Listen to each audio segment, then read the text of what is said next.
Where are we in this? Up? We're in Mexico, right? Oh, you're right.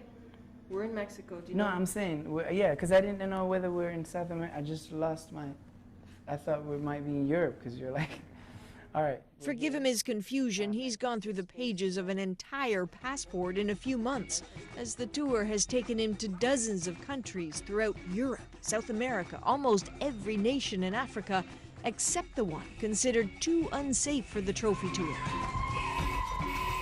The scarred, arms-infested soil of Canaan's youth, Somalia, a land he fled as a teenager.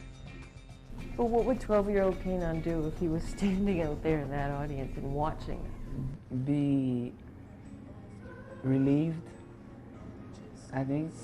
And any man who knows a thing knows he knows not a damn thing at all.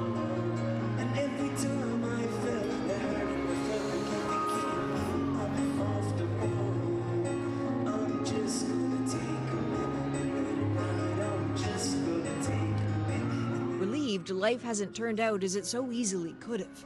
From a child of war, weaponry, and loss, to a man welcomed by new audiences every night. And any man who knows a thing knows he knows not a damn thing at all. Each song is personal and cathartic.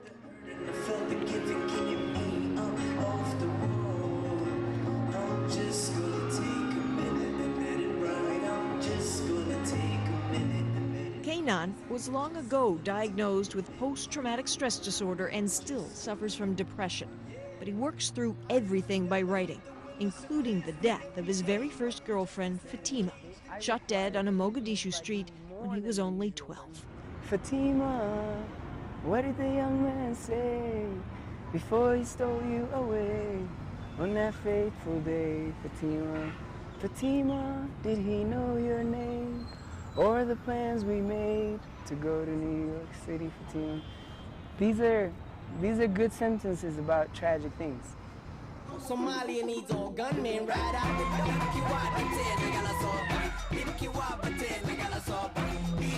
Somalia looms large in all his songs, yet his traumas didn't end in Africa. He may be grateful to the country that took him in, Canada, but insists the textbook Canada of good schools and safety looked different as a black immigrant. You are running from war. You have nothing. You're at the mercy of society. And those check boxes no longer really apply to you.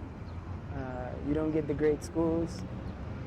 You know, you don't get those kinds of opportunities. You move to the projects. It's where you can afford. The projects aren't as safe as the Canada that we know. The police aren't as friendly in our neighborhoods as they are in the Canada that we know. His Canada was Dixon, near Toronto in the early 90s. Tough enough that CBC did a documentary there about the struggles of Somali kids and their confrontations with Jamaicans. You don't want to live that way. Yeah, we don't want to. Nobody does. Nobody. You left a lot of fighting, didn't you? Where you came from. You don't need it here. And who should be trying to make peace in the school hallway then but a young Canaan? Even then trying to reach out, sometimes succeeding, but not always. In Toronto, of the kids I used to hang around with, 8 of them are dead. 5 murders and 3 suicides.